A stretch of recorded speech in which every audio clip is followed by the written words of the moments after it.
House in Baltimore and today in Denver and Tom Petty and Joe Walsh and Rainbows and everything else that we threw up there on the Rocky Mountain High.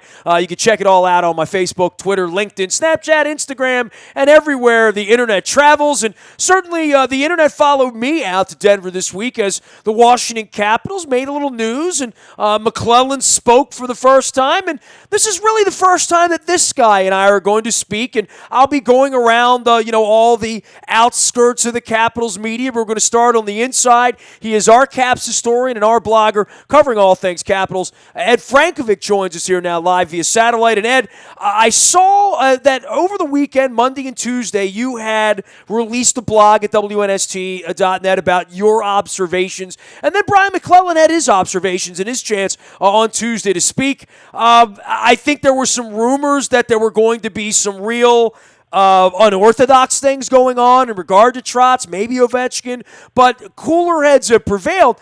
And they got a really good thing going here. They just can't get through April and May, and I don't know that that a lot of change would change things. I don't know that you want to be an 8 seed, Ed.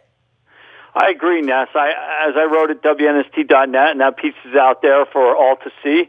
It's called "Should the Capitals Blow It Up or Stay the Course?" I really felt like they needed to stay the course. I don't think you can.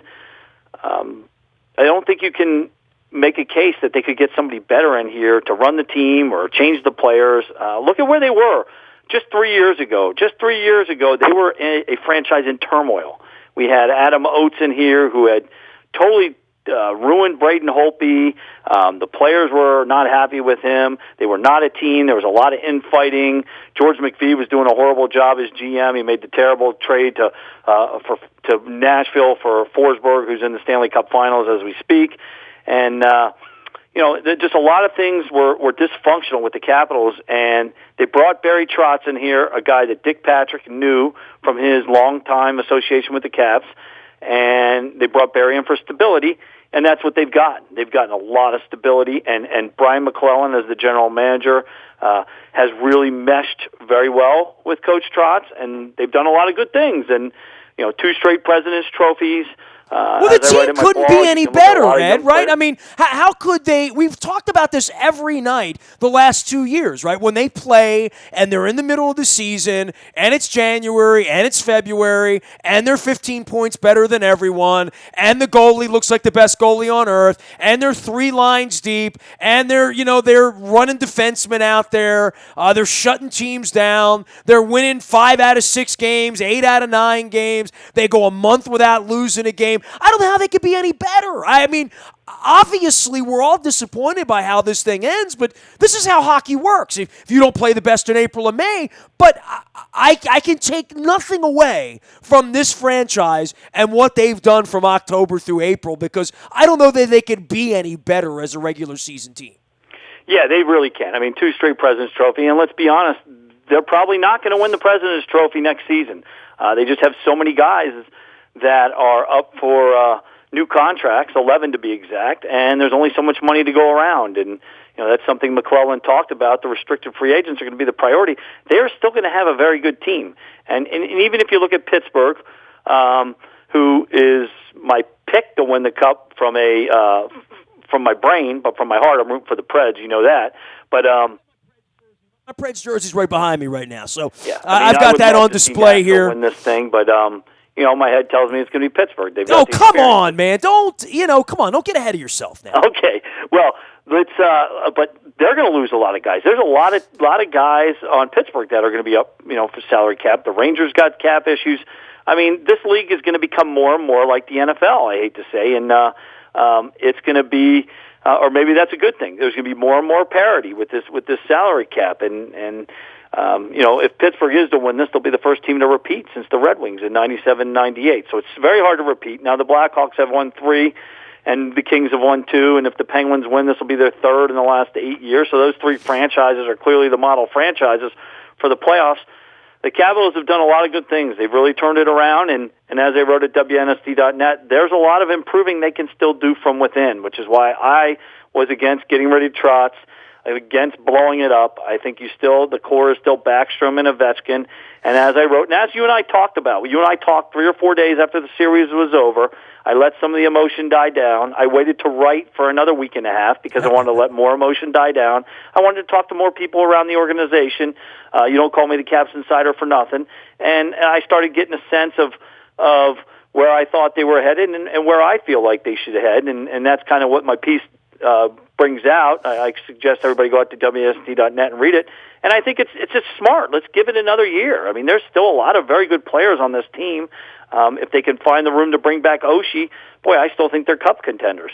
Well, where are they in the framework of any major changes? And I know we've talked about Ovechkin, and everybody wants to talk about his age. And I see it. I see the same things you see. I saw a diminished player in the playoffs. I see a player that I think if we're being smart and honest, we're all seeing a guy who is in the process of diminishing, right? I mean, he will not be what he was 5 years ago, probably ever again, right? I mean, maybe there's some, reinstitution of his off-season conditioning or whatnot, but, he played a lot of hockey last year. He sort of broke down at the wire.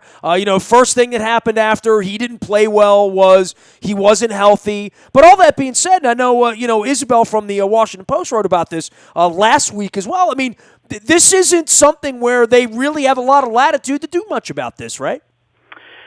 Well, yeah, Alex is going to have to, take it upon himself to get in better shape. And I wrote about, you and I talked about this 2 weeks ago. I felt he was out of shape. I felt he was slow this year, and you could see he was living off the power play. And that's a big reason he went from 50 goals to 33 goals. And last summer, he had some life-changing events. He got married. I mean, anybody who's been married knows that that's a change to your routine. You have to then adjust in your work environment to what's happening in your personal life. You add to that a World Cup of hockey where he was off with training with Russia and doesn't show up here till a couple days before the season, so now you've missed a training camp.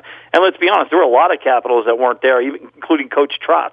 And as I wrote at WNST.net, I think that World Cup of hockey had an impact on the preparation for the Capitals for this season. Sure, they were able to get by in the regular season, but I really believe that their conditioning, as you and I talked about a week and a half ago, was a factor in their demise in the playoffs. I do believe that Ovechkin he's listed as 239. I do believe that he needs to be under 225 to be effective. And Brian McClellan talked about that as well on Tuesday. And sure enough, I'm out on Twitter today, and I see Ovechkin talking about running a marathon to help a soccer team in Russia. So he's certainly, Ovi, even in his exit interview, admitted he needs to look at training differently, and he's talked about more speed versus less power. And I really believe that if he can get that get the attention to his training and lose that weight and get some speed back, he could be back up over 40 goals. I mean, I don't think he's going to be 50 like he was 3 years in a row before this season, but certainly 40 to 45 is possible. But he has been neutralized. I mean, there used to be a point where he used his body, used his speed. You couldn't get him off the puck. You couldn't stop him from shooting the puck. You didn't want to get in the way of him shooting the puck. Now it feels to me like people don't mind pushing him around a little bit. They know he's not really going to beat them foot speed-wise and, to a loose puck. And he may be less likely to blow you up in the corner than maybe he was at one point in his career. I found them to be kind of sort of not a factor in the Toronto and Pittsburgh series in the way that you need your best players to play well. And when that doesn't happen, Ted Leon just doesn't look good, McClellan doesn't look good, Trotz doesn't look good, Backstrom doesn't look good. Nobody looks good when you're playing golf and the Penguins are still skating around here in June. Yeah, definitely. I mean, there's no argument to that. And I think we're going to find out what Ovi is really made of this summer, right? Is this going to motivate him to make another comeback, right? And lose at least 15 pounds and get under that 225. Yeah, how important is winning the cup to this guy at this point? I mean, I assume they'll all say it's important or whatever, but I think we're seeing the Penguins and seeing the Predators go into the corners here this week. And, obviously the Predators blew a big advantage in Game 1, but you see what it takes to get to this point. And I think every year we see the will and the want by the time it gets into June, and you see why these teams are still standing. They're not more talented. They're not deeper. They didn't play better in January or February or March. They played their best in tie games in the third period in May. And if you do that, you get to play in June. And it's like Trot said, it's a meritocracy, As long as you keep winning, you get to keep playing. When you stop winning, you go home, and the Capitals stop winning. Simple as that. Well, and one of the reasons the Penguins continue to win is because they play their system no matter what. I mean, you look at the statistics, and I wrote this out at WNST.net. The Caps dominated the shots, the shot attempts, but the Penguins, they had more resolve. That's why they won. They continued to play their system. And the Capitals, how many times, you and I sat together several of those games, how many times would the Capitals dominate a period and not score? And then they come out the next period and they say, oh, maybe we got to get more fancy. And they start overpassing, or they turn the puck over in the neutral zone. And the Penguins just don't do that. And that's a mental thing. A lot of the mental things the Capitals players talked about on breakdown day, I think they lost mentally. I mean, that's where there's no doubt about it in my mind. The Capitals had more talent. I think they may not have been as good. Some of the guys may not have been as good a condition as the Penguins. I mean, I know for a fact Ovechkin was overweight. I don't think Shattenkirk was in good shape. Carlson had his best series of the year, played his best hockey, but I don't think he's in the best shape. I think Backstrom could stand to lose some weight now that he's going in his 30s. But at the end of the day, the Penguins they believe, and they stick to their system. And the Capitals, the way to beat Pittsburgh was to continue to throw the puck deep, and they got away from that. And that's a mental thing. He is Ed Frankovic. You can follow his work at Ed Frankovic on Twitter as well as at WNST.net. He has inked a blog earlier this week, should the Caps blow it up or stay the course. And obviously staying the course appears to be the way this is going. Trotz works for McClellan, right? I mean, it's a general manager's league at this point. And there were some rumors sort of circulating that all is not well at the top of the Rock the Red food chain. Well, I mean, McClellan certainly said he and Coach Trotz had a philosophical disagreement on the Capitals' history. And who knows that history better than you and I? We've been around this team since the 70s. We know exactly what this team's all about. We lived through the losses in the 80s. We lived through the losses in the 90s, and we've lived through the entire Ovechkin era. We, like many of the fan base, have lived with this. And, Trotz is, even when we had him at a Greenmount Station, Trotz was trying to say, look, this is a different team. This is a different team. We're trying to block it out. And McClellan is of the mindset, hey, let's embrace it. And I've heard Matt Niskanen say that. Hey, look, we have to accept this until we can beat it. And, well, that's what the Cubs did. That's what the city of Cleveland's done. That's what the Red Sox did until they finally won. That's what the White Sox did 12 years. When you don't win, the Rangers did it in 94, right? I mean, the Maple Leafs from heretofore will have to carry that around until they win because it's been all of our lifetime since they've won. I mean, the Flyers are having a little bit of that right now because they haven't won in 40 years. So when you don't win, you don't win. Peyton Manning carried that around until he finally won. So that's the baggage, is that those creeps from Pittsburgh are going to show up with Ovechkin cutouts with golf clubs being held over his head because he's golfing right now and they're not. Simple as that. Yeah, and exactly. And you can't let the pressure get to you, and that's what I believe. I mean, this team did not look like anything like they did in the regular season for much of the playoffs, except for maybe Game 6 in Pittsburgh when you were sitting there on the glass with Tomlin. That's the only time I think we saw the real Caps the whole playoffs. Maybe one of the games in the Toronto series near the end. But the Capitals looked tight. They looked like the pressure was getting to them all playoffs long. And I really believe that they had taken a different mental approach to the playoffs and just went with the attitude, hey, look, we're going to play our best game. If we lose, we lose. And McClellan said this on Tuesday. If we play our best game and we lose, then we lose. But I really feel like they never played their best game except for Game 6. And they needed to play their best game 4 times, and they only did it once. They had a couple other good games, but Pittsburgh, they credit to them. They only gave up 2 goals in 4 of the 2 goals or less in 4 of the games, and that's why they won. And I really believe that you have to embrace it. I mean, look at Maryland lacrosse. I mean, 42 years. Absolutely. They win. Again, like you said, you named all these teams.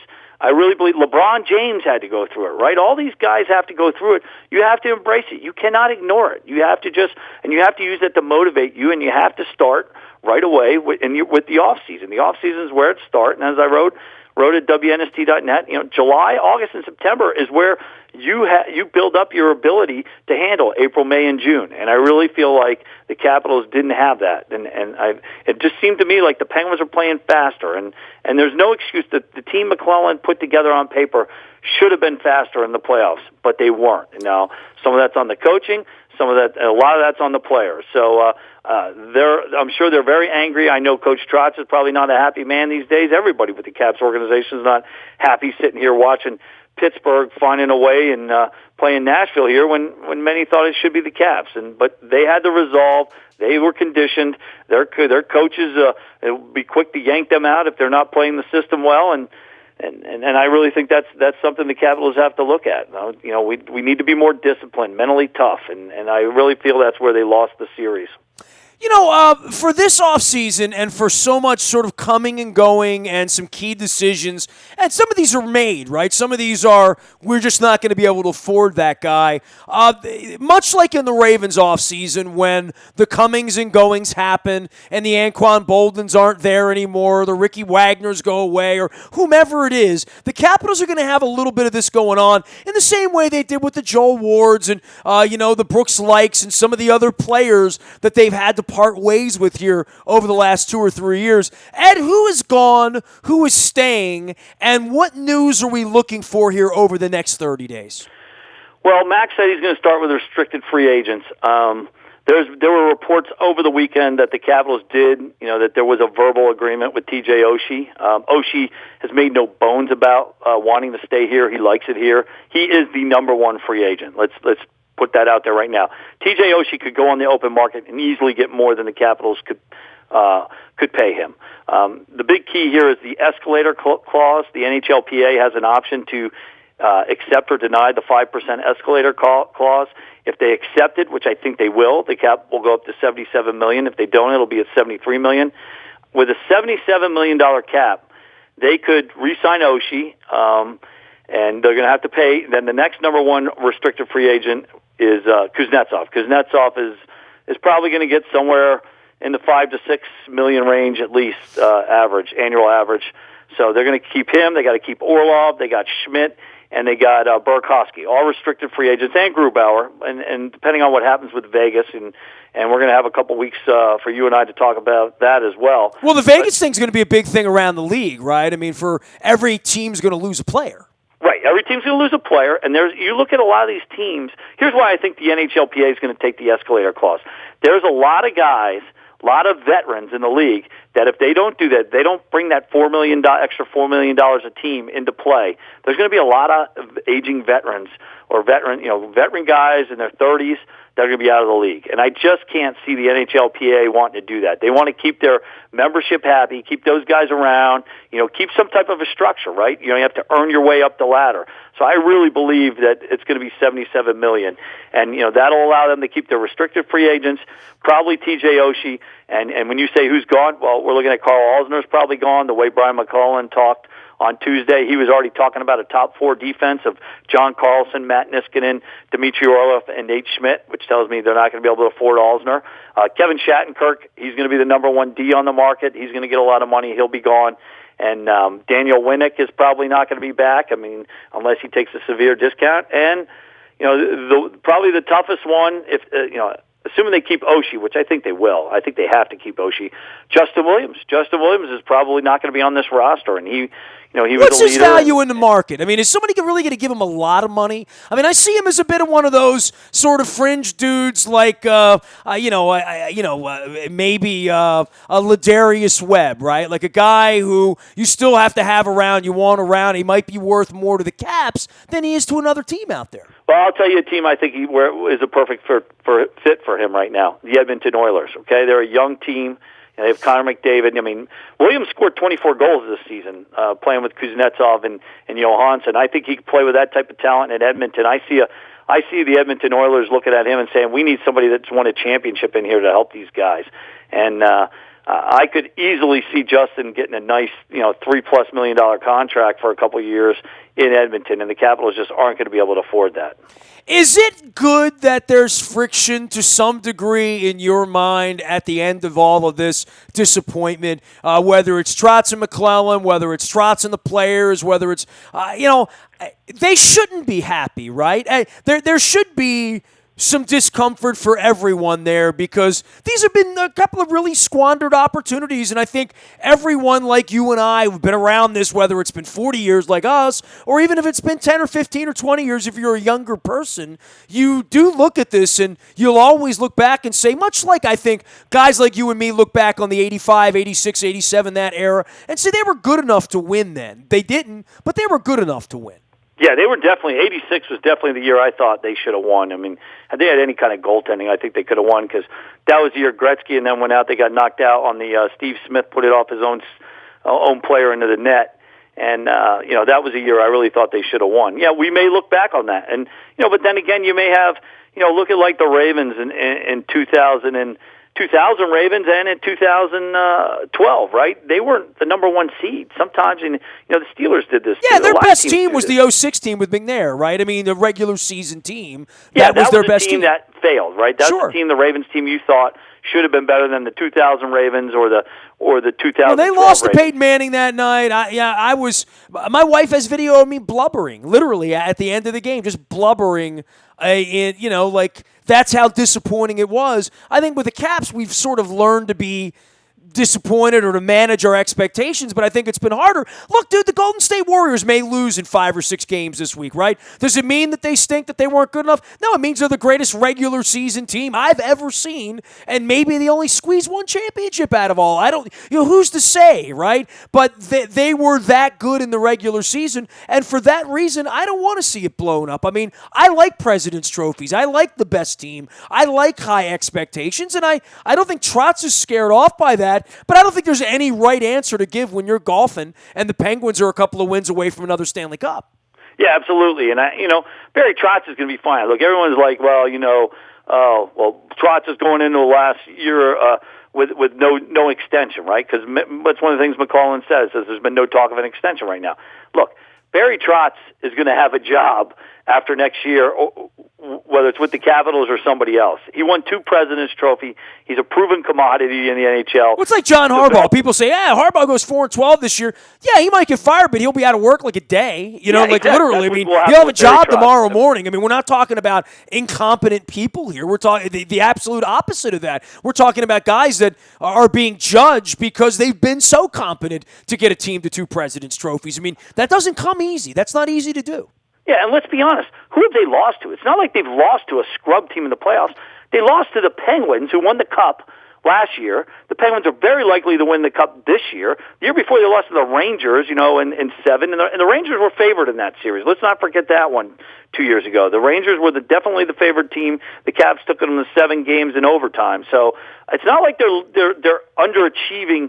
They're playing the Penguins because of the division structure. It's kind of like the Ravens and the Steelers. I mean, there's been some years when the Ravens and the Steelers are the 2 best teams in football. The one year, the Ravens and the Titans, the year the Ravens won the Super Bowl, they played earlier in the playoffs, right? And that's just the way the playoffs work. You have to play the Penguins in the second round. I mean, if the Capitals, if they reseeded, then they're playing in the Eastern Conference Finals, and maybe people aren't as upset. I'd still be upset. I still say if you don't win, you don't win. The goal is to win the Cup, not to get to the Eastern Conference Finals. But you can't be. So they're the second best team in hockey, as I've written for the last 2 years. You're going to fire the coach over that, and especially when I look at the way some of these young players have developed. When I look at what Dmitry Orlov and Nate Schmidt and Tom Wilson did in the last year from where they were last playoffs, it's amazing. I mean, Nate Schmidt and Dmitry Orlov were getting scratched in the playoffs in 2016, and now Brian McClellan's talking about them being a top 4D, and there's nobody in the fan base who's going to argue about that. So I'm going to fire the coach that helped develop those guys get to that level, and when I've got other young guys like Andre Burakovsky, and look at where Kuznetsov's coming a few years with Trotz. You can't throw the baby out with the bathwater, as I wrote at WNST.net. Yes, I think Trotz could have coached better in that series, but the players could have played a lot better, and Holtby could have been better, and they could have gotten more traffic in front of Fleury. Well, Trotz would not have had to do such sort of desperate, weird things if things were going well, right? Literally. Right, and McClellan said it would be easier for us to get worse than to get better if I was to make major changes. That's fair. So I think the major changes are going to come from the guys within. They're going to get in better condition. They're going to change their practice habits. They're going to change their off-ice habits. Trotz is going to look at some of his coaching strategies. Maybe they change the power play. Maybe they figure out a way to get more traffic in front of the net. Maybe the guys they bring in when they have cap issues, that they can get for cheap are guys that go to the front of the net. They have things they can do to improve without having to blow the score up and stand on missing the playoffs next year. I mean, they could still win the President's Trophy. They could finish fourth. It all depends on how some pieces are going to come together and what happens with the money this summer. But I really believe if they get Oshie back and they keep their restricted free agents, they're going to be in the running for the Metropolitan Division again. Now, maybe they don't want to win it because they lost 3 or 4 games at home, and they won 4 or 6 on the road in the playoffs this year. The problem was on home ice, maybe getting away from all the pressure in Game 7. And McClellan talked about that on Tuesday. He talked about you could feel it. He said the building was good early, but as soon as the Penguins scored, and you and I sat next to each other, and we could feel it, that whole 42-plus years of not winning and all the playoff failures. It's heavy. It's heavy. It's hard to get through. It's like a thick, dense fog, and you could feel it. And again, you have to be prepared for that, and I don't think they were.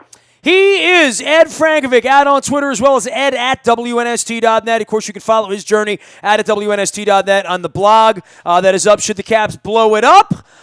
Is now up on the website as well. We'll be monitoring all of these maneuverings and the Las Vegas Knights, as well as the comings and goings of the free agents. But for now, a little more silence, a little more mojo to the Nashville Predators in beating the Pittsburgh Penguins. And Predators still alive here, right? I mean, they're good enough to win it, and I think they showed that in Game 1. But this is kind of an up for grabs series. I know you expect the Penguins to have another parade, right?